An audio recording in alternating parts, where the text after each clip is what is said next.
5, 4, 3, 2, 1, 0. Ignition. Liftoff.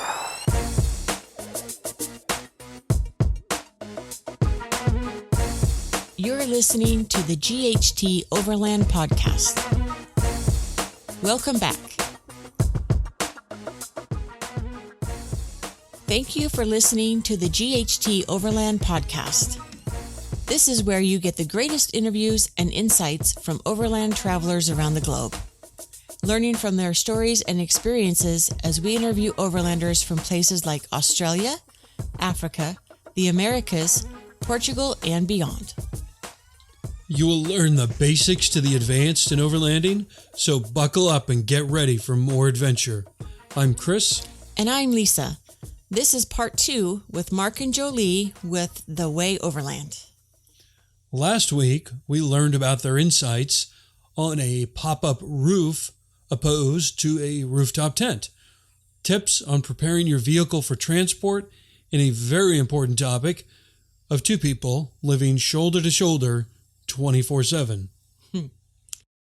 This week, we dive deep into border crossings with some new tips you'll want to take note of. So it is worth noting on this second half, as you may have noticed on the last, 2 minutes of the first half, Mark had to turn on his inverter so that their electronics would stay charged for our in-depth conversation. So I did my best in getting that hum noise out. There's a little bit there, so just as a note, it's not perfect, but they were in Kathmandu in the back of their vehicle. It makes it real. And crammed back there. We so appreciate you, Mark and Jolie, for taking all the extra effort to connect with us in Kathmandu. It was a great conversation. All right, Lisa, are you ready? I'm ready. All right, let's get into part 2 with Jolie and Mark of The Way Overland.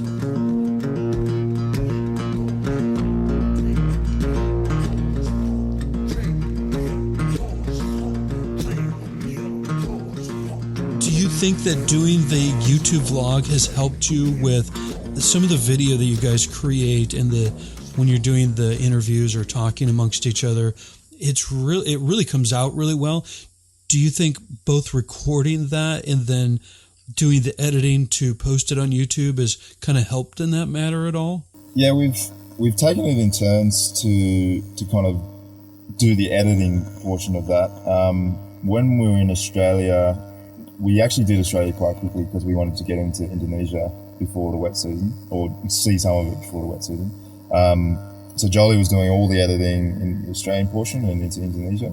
And because the pace slowed down then, I took over the editing, and so Jolie could concentrate on the filming. And it's good having that, the division there, like Jolie kind of does the filming and then I do the editing, and it works that way. And it is something which I enjoy doing, the editing, and it's like a passion of mine along with photography, and it kind of does give us something to do apart from the trip. It does take a lot of time to do the videos, which is also good because it slows us down, and instead of kind of rushing through the trip, we'll often stay in places longer to do the videos, and it also gives us a different kind of outlook on the places we're staying in. We've spoken a few times about if we weren't doing the video, we potentially wouldn't be as motivated to go and get more footage in those areas and see more of the areas. True. So that's been good. It's kind of been a motivation to look at things differently. I imagine the same would be with traveling with children. Yeah. Yeah, that's a good point. Okay, very good. So tell us about what your process was for planning your trip, along with any daily or weekly planning that you may or may not do. So before we left, it was probably about 12 months before we actually left that we decided that it was the route that we're going to take. So the essential planning before we left was things like visa requirements, the seasons as well, so that we weren't just battling it the whole way in the wrong season. and figuring out how much we'd need for ocean crossings and just other things like that. So they were our essential items to research. And then second to that was the things that we wanted to see, which dictates the route that you're going to take, really. So as we're still planning as we go more extensively, but just having that base before you leave is really important. Okay, great. On border crossings, what tips do you have in preparing for them, and how long do you find they're normally taking? Just research what the requirements are for each country. On this route, it's quite easy because a lot of the countries are carnet de passage accepting countries, so that's the document that it's kind of like our passport for the car. So most of the countries accept that, which sort of streamline the process, and other countries you just have to research what they need, and it's gone pretty smoothly so far. There's been one time in Thailand that we didn't have one form, which we were supposed to have, and then when we were exiting, they tried to fine us about $200 Australian for not having it, but we just went to the next border and they said, it's fine, don't worry about it. But yeah, just being prepared and doing research beforehand, and they usually take, I think the longest is probably maybe 45 minutes, maybe an hour, but they're usually pretty straightforward. Yeah, and along with the researching is having copies of your visas for the next border. So we've come to borders where they want to see photocopies of your pre-approved visas, and then photocopies of your passports and any other documentation which you may need to cross the border. Having photocopies of that has streamlined the process, because some of these places, they may not even have like a photocopying machine. So just being able to produce that and say that's yours to have is always good. It always helps to streamline it. Okay, and those photocopies, when you give those out, they don't give those back to you, right? No. So it would be wise to carry several copies with you? Yeah, before we usually get to the border, we'll make new photocopies in the town prior to arriving, to have fresh photocopies for the next. And we always carry another one, just generally in the car, of all our licenses, passports, credit cards, just all copies. Worst case scenario, something we need to use those. But we always carry photocopies of all our documentation, and then we carry another set when we're approaching a border to potentially hand those over if needed. Okay. Any specific border crossings that stand out to you? The Cambodian one would probably be one. Cambodia, crossing from Thailand to Cambodia is renowned for being sometimes difficult and perhaps corrupt at times. But we experienced the complete opposite to that. We showed up and they were pretty much said, all right, that's fine, you're here, see you later. No documentation checks, no photocopies, no filling out anything. They just said, yeah, you're free to go, which obviously creates a bit of concern. It'd be great to just say, yeah, thanks, goodbye. But thinking about leaving the country, thinking about if we got pulled over or in an accident, having no documentation is obviously quite worrying. So we insisted that they take photos of the car, take photos of our documentation. We tried to request them to give us import documents, but they wouldn't do it. And we asked for their names, and they just said, just call the office when you leave if you've got any problems. But yeah, that was probably the easiest and probably the most concerning that we've gone through so far. Thankfully, nothing happened in Cambodia, and when we exited, it was the same sort of approach. They said, no worries, see you later. So as far as documentation goes, we've kind of never went to Cambodia. But that's been the worst of it so far. That's really interesting. Yeah. Okay. And so any challenges that you had with communication and language barriers, and how did you get through that? Most of the time people will speak a little bit of English.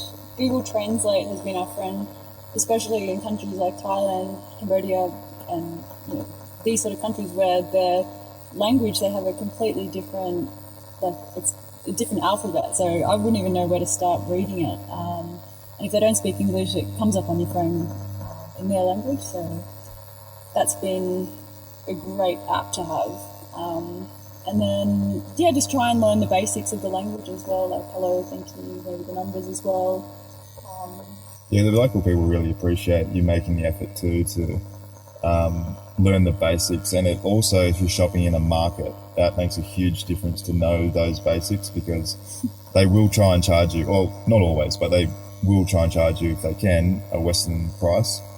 But if you can show them that you know even the basics, you will get a different price. And that's been good. But where we usually travel, we don't really like going to the cities because it doesn't really justify why we're traveling like this. So we are usually in the rural areas and away from civilization. And what that obviously brings apart is the fact that people, although those countries, they may speak some form of English in the cities, the people in the country, they can't speak English at all. And not only that, but they can't even read their own language.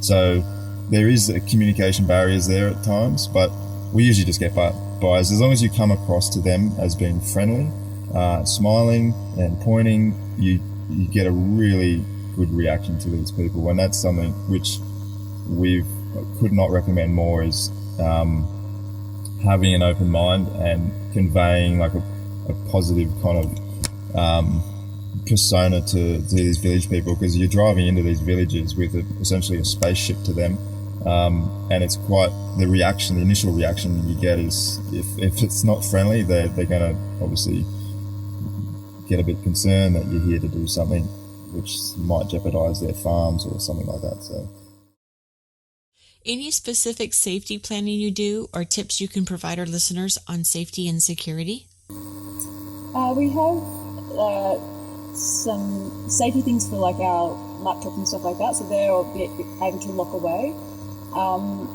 For our safety, we have some pepper spray, we just thought it was a better like non-violent approach if something was to happen. And Mark's also installed some pretty bright lights underneath the roof rack, so that in the night time, if we hear something outside the car, we can just turn the lights on and just sort of let people know that we are here, sort of thing. But we've been really lucky so far. We haven't ever really felt unsafe, so I think we're very lucky in that sense. Yeah.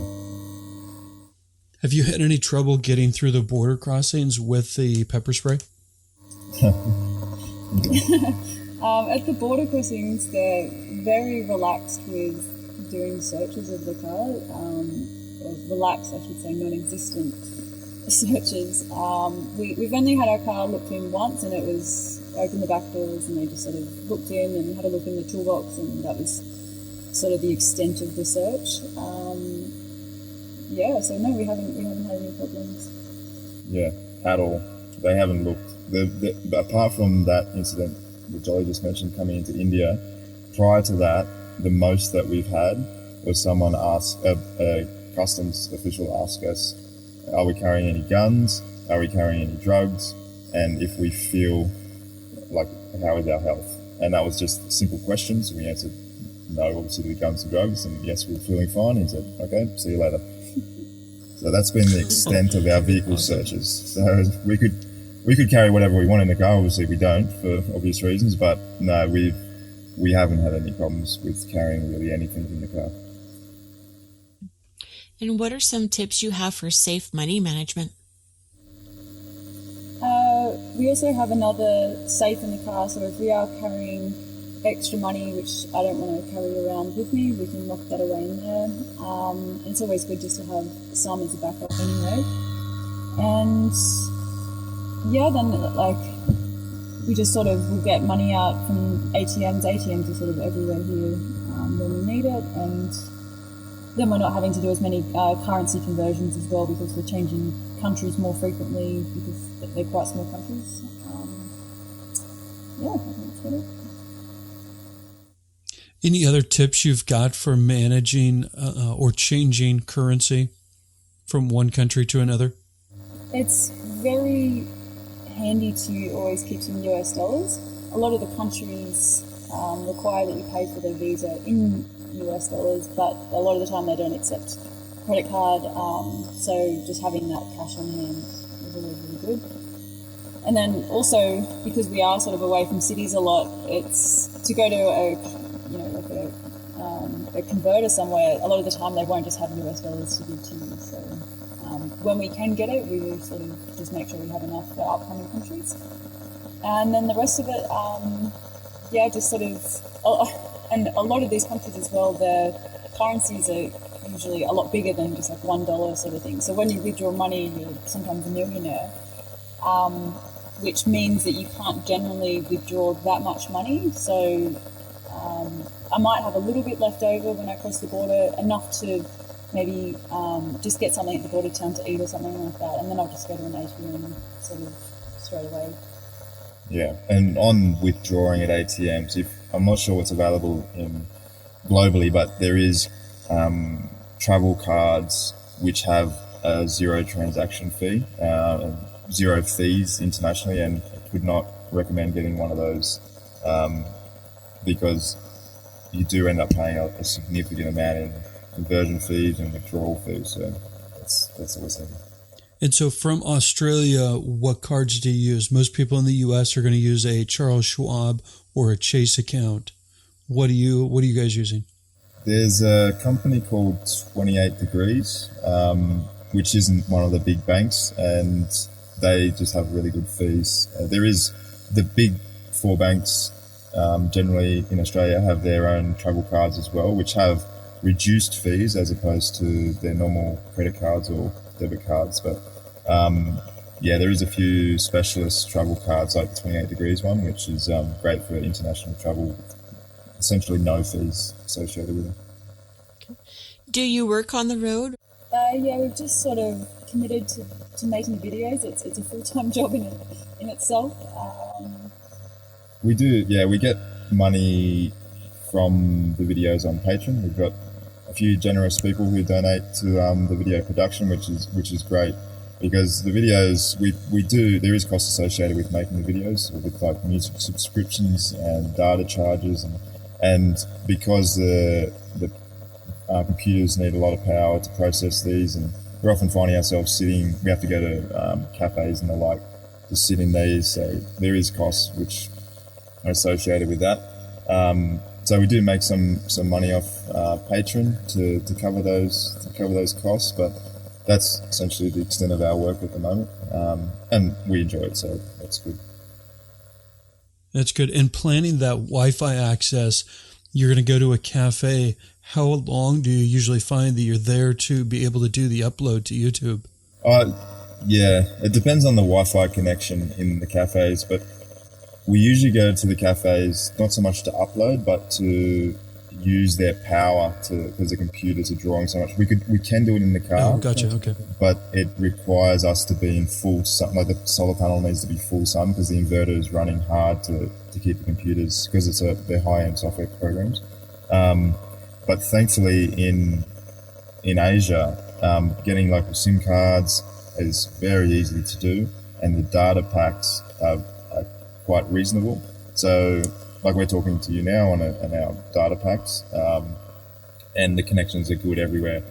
The only time we haven't been able to use our phones is, funny enough, being in Australia, where we need a satellite phone. Oh, interesting. Okay. On navigation and communication, how do you make sure you know where you're at and you don't get lost? Are you using a GPS? Do you use software like Gaia GPS? What is it that you guys are using? We've got a couple of options. We have a Garmin GPS in the car, which Mark has preloaded the open source maps on there, which are free, so it's fantastic, and they're very detailed as well. So we have that option, so that's always running, which helps with any disagreements on navigation and in stressful situations. And then we've also, because SIM cards are so easy, we've also got Google Maps on our phone, and Maps.me on our iPad is a great tool to have as well. Okay. And how flexible do you stay with your planning? Are you doing that on a daily basis, hourly basis? How do you do that? Yeah, genuinely very flexible. I mean, when we first left, or before we left, we planned to do the trip from Australia to London in 12 months, and we're now about 16 months in, and we're not even halfway. So it's quite flexible. Yes. That is pretty flexible. Yeah, so we have a rough idea as to where we're going, but we sort of just take it as it comes, and if we meet a local who recommends a place which we had never heard of to go to, we'll go and check it out, because otherwise, you might miss out on something that's amazing. Yeah, we have obviously we need to plan around our visa requirements, and we try and, if we like the country, we'll try and stay there and maximize what we see in those countries. So we have an estimate of how long we're going to be in the country, and a rough idea of what we're going to see in those areas. So India, for example, we can't go. We want to go to the Stans after India, but because the Karakoram is closed from essentially now till the 1st of April, we know that we can't go up past there into the Stans until at least the end of March next year. So we know that we're going to be in India or this area until then. So that's for example, that's our next hurdle, and then we work through what can we do in that time, where can we go, things to look at, people to meet in that time, and then we just kind of plan accordingly. But it's not fixed in that time. So we're in Nepal now, and that's one of the things that we've done to kill some time, which is not a bad thing. We're going next week. We're starting a month-long hike through the Himalayas, which we're here. Why not? Then we'll drive down to Sri Lanka. But these are all loose things. We don't.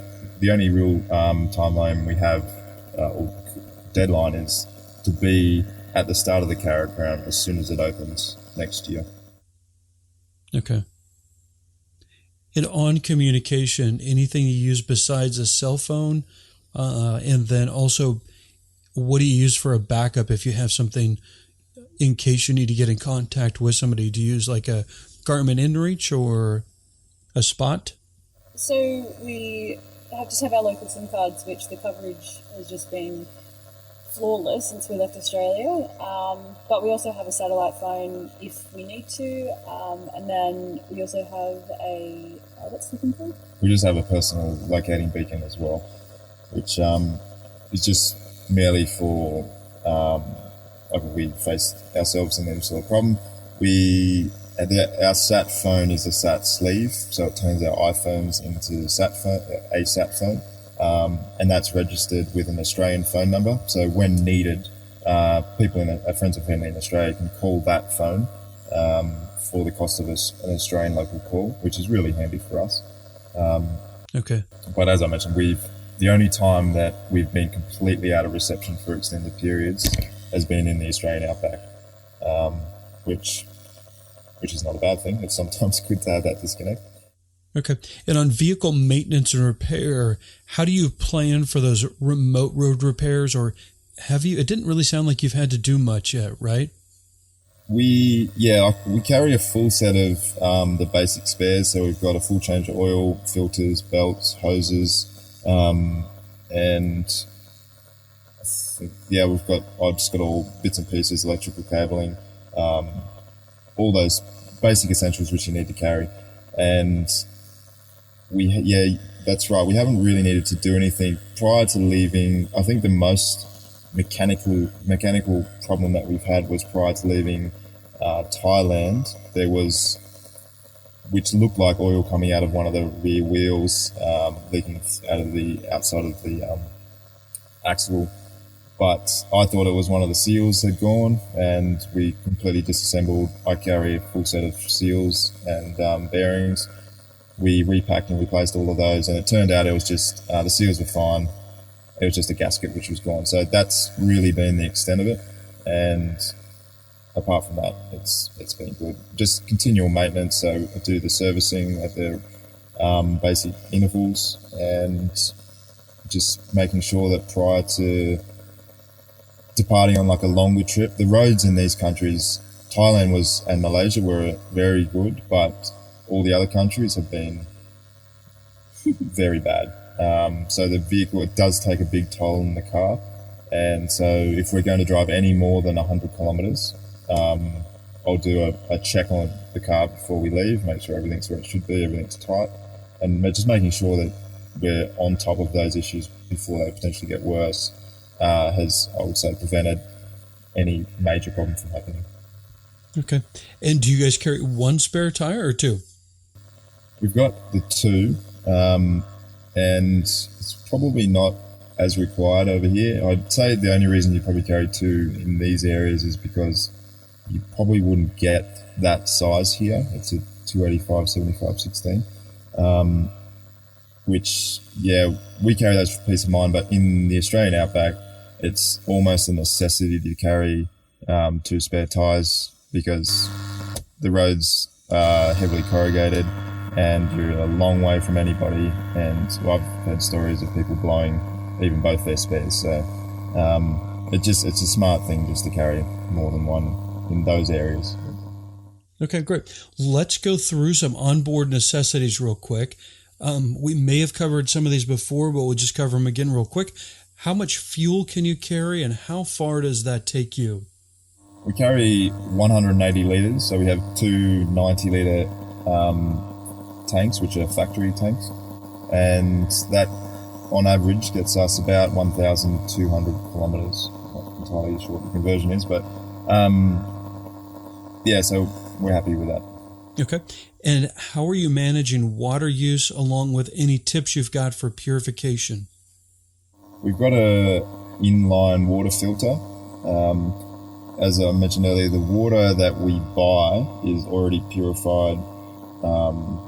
That's what the locals drink here, so we get the 4 gallons. So it runs through our inline filters as well, so it's essentially double purified. We also carry, when we're hiking, we carry the water purification tablets, and they go into our Life Straw water bottles, so we can get water if necessary if we're hiking or just going out somewhere. And we try and minimise the amount of water that we use during periods where we're away from potentially getting more water. So making sure that we ourselves get the sufficient water over other things like washing the dishes, for example. Okay, and remind me, how much water do you carry with you? It's about 65 litres. And it sounds like you do use solar. Give us a little bit of detail on your electrical setup. So we have a 180-watt panel mounted on the roof. It is mounted on the roof, but the way I built the bracket, there's 2 wing nuts which you undo and the panel just comes off. I've also got a 10-metre extension in the car, so when we can take the panel off, say we want to park in the shade, we can take the panel off and put the panel in the sun. So we have essentially 10-metre radius from the car where we can put the panel in the sun. And that is fed into an InterVOLT battery manager, which is an Australian company. It has a similar specs to the Red Arc range, but just for a bit more affordable price. So that is in the engine bay, and that unit then controls the power going to the auxiliary battery. So we have a 115 full river AGM battery, and then now just our standard cranking battery. So with those two, we find that that's sufficient for our needs. We could definitely have a bigger auxiliary battery, and we have looked into that. But that would merely be to have the ability to work in the car on our computers more instead of going to cafes and the like. So at this stage, we've decided that to not invest in the battery and just proceed with our current arrangement, which works for powering everything else that we have. Remind me again what refrigerator and the size of the refrigerator. It's an Engel fridge freezer, and it's 80 litres, so 40 litres freezer, and then 40 litres fridge. But it depends on what temperature you set it at. So if you've only got it on 5 or 6, then one side will be the fridge and the other side will be a cooler. But you can turn it right down, and then that side's the freezer and the other side's the fridge. Yeah, so the temperature of the freezer dictates the temperature of the fridge. So you can turn the freezer into a fridge, and the other side just becomes a storage area, which is what we're running at the moment. And are you happy with that particular refrigerator with like the amp draw and how it's set up? Is there anything you would change about it? No, we're really happy with it. It is a large unit, and the only reason we went with the 80 over the 60 litre is because we managed to get one at a good price. Almost, it was cheaper than essentially buying the 60 litre, so we went with that one. And we don't regret it, as we said before. Like being in the Outback and having that capacity to carry that much food was great. And you could have got by with a 60, but just means that we had more variety in the food that we could buy before going into those areas. The drawer in it it's not huge. It's not obviously as low as some of the other fridges, but the system that we have, it works well. Like for example, we've been parked where we are now for 4 days. It is under a tree. We're getting minimal sun, and the batteries remain topped up the whole time. So let's wrap it up with some fun facts about you guys. Any fun hobbies or things you've done on the road you always wanted to do or never expected to do? I've taken up free diving, which I'd never expected to do that. So being able to dive down to, I can only get to about 16 metres, but on one breath has been something great to learn. And I've just taken up drawing more and just doing more of those sort of things that you probably put aside just in day-to-day life. And second? Yeah, I've always wanted to learn guitar, so we bought a guitar and we bring that with us as well. So whenever I can, I sit down and try and learn that. It's just an ongoing process. But yeah, it's something which I've meaning to do for many years, and obviously having this opportunity and the time now, it's trying to make the most of it. There's also the photography. I take a lot of photos which don't go on the internet for kind of myself, which maybe one day I'll publish, but the photography and even the videos to an extent is something which,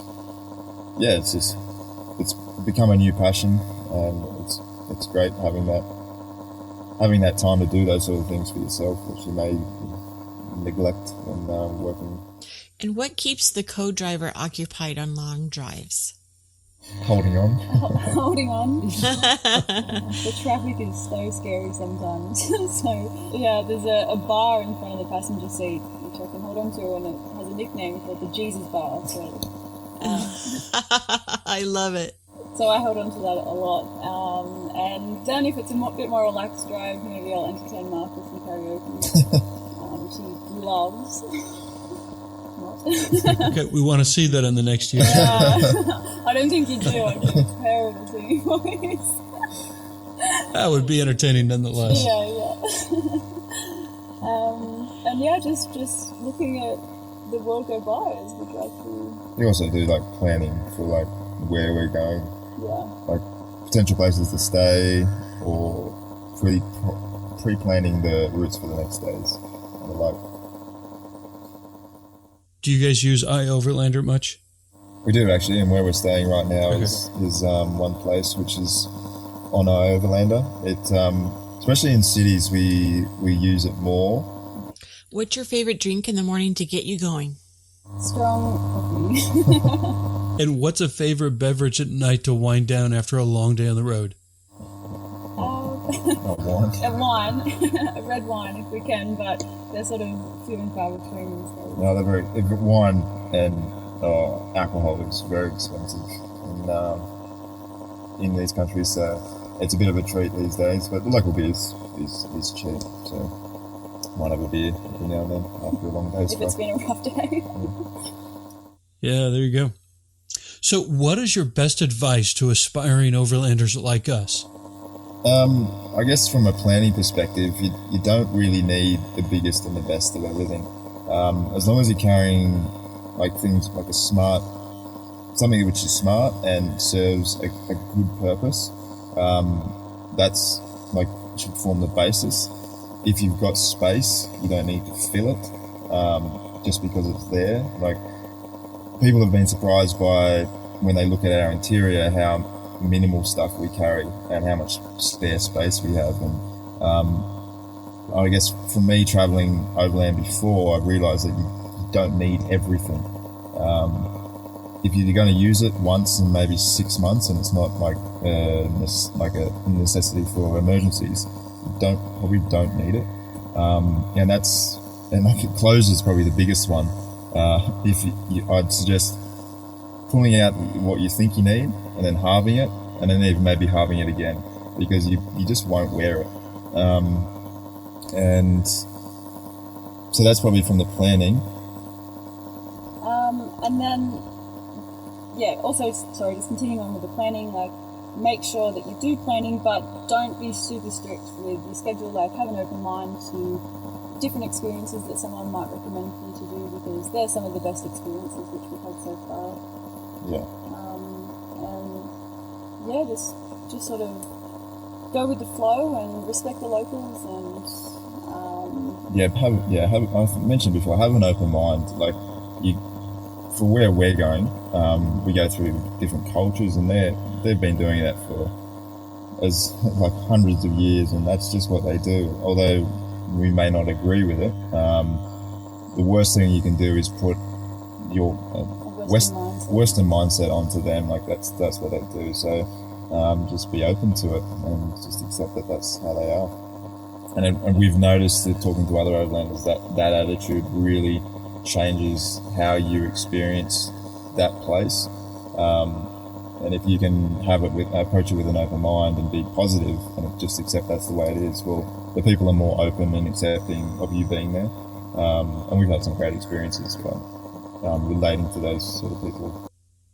Okay, great. So how can people learn more about you and what you're doing? What's the best way for them to get connected with you? Probably by our YouTube channel. We do a lot of talking on it, so it's quite personal. So they can find us if they just type in the Way Overland. We generally try and put a video up maybe once a week. So that's probably the best way. And then there's obviously the socials as well, so the Instagram, Facebook, and then our website also, which is just thewayoverland.com.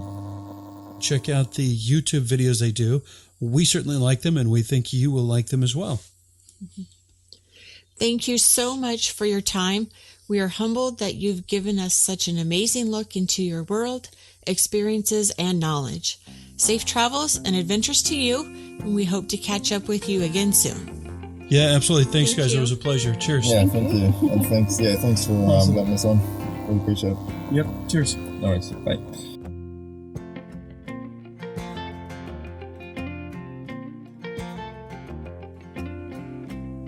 From border crossings to all the finer details of their vehicle, I think what was most amazing to me was their border crossing in Cambodia and the lack of vehicle searching. Like, hey, how you feeling? You feeling good? You not carrying any drugs or any guns? See you later. Yeah. That was crazy. It is crazy.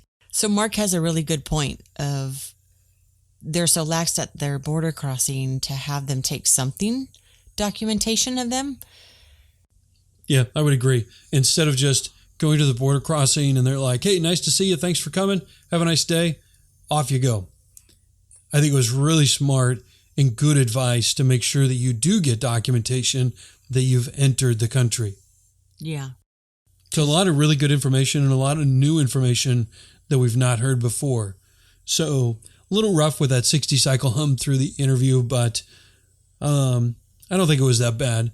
So Mark and Jolie, thank you so much for taking your time and going through all the extra effort, cramming yourself in that vehicle to have a chat with us in very tight quarters. We greatly appreciate it. It was a lot of fun to talk to you, learn about your story, and pass along all your knowledge and tips. It was amazing.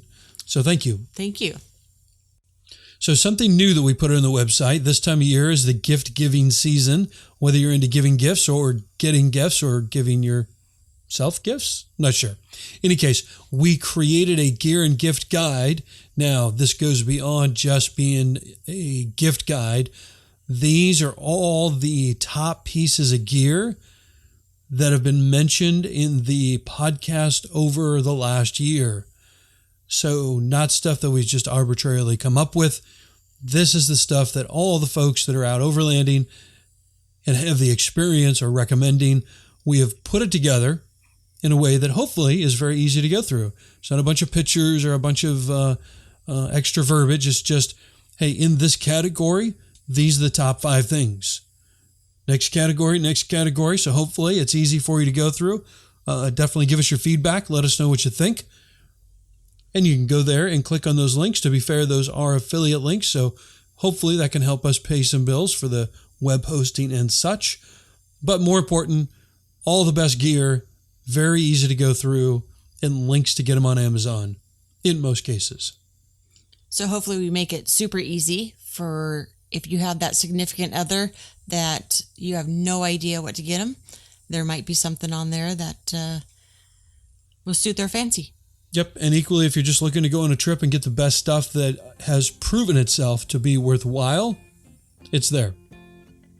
Be sure to visit the show notes page on our website at ghteoverland.com/podcasts, then select the Way Overland episode.